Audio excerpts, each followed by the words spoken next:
আসসালামু আলাইকুম।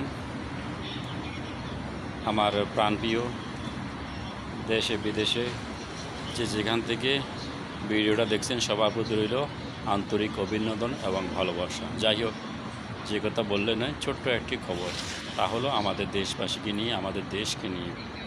সেটা হলো নতুন একটা সিস্টেমে আমাদের ডক্টর ইউনূস স্যার প্রতিটা গাড়ির মধ্যে সিস্টেম করতেছে যে প্রতিটা গাড়িতে সিসি ক্যামেরা সিস্টেম থাকবে।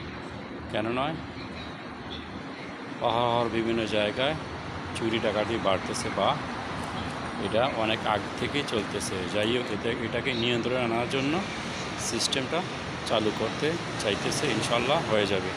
যাই হোক, সবাই চেষ্টা করবেন এটাকে ত্বরান্বিত করার জন্য এবং সুন্দরভাবে পরিচালনা করার জন্য। যদি কোনো ভুল ত্রুটি হয়ে থাকে সেটাকে তথ্য দিয়ে সমাধান দিয়ে চেষ্টা করবেন এগিয়ে নেওয়ার জন্য।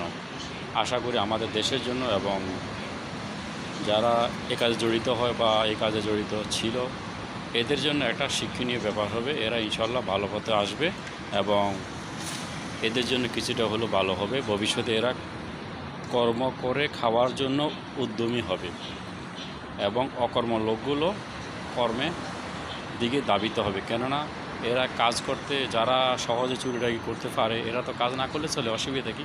কিন্তু আমরা যারা কাজ করতেছি আমরা বুঝতেছি দুনিয়াটা কত কঠিন, কত পরিশ্রম করার বিনিময়ে আপনি 2-4 টাকা রুজি করতে পারতেছেন। ঠিক আছে, যাই হোক, তো আশা করি ইনশাল্লাহ সবাই ভিডিওটা দেখবেন এবং সবাই লাইক এবং কমেন্ট করবেন, পারলে শেয়ার করবেন। সবার প্রতি ভালোবাসা রইল। দেশ এগিয়ে যাক, দেশ উন্নত হোক, দেশের প্রতি ভালোবাসা রইল ইনশাল্লাহ।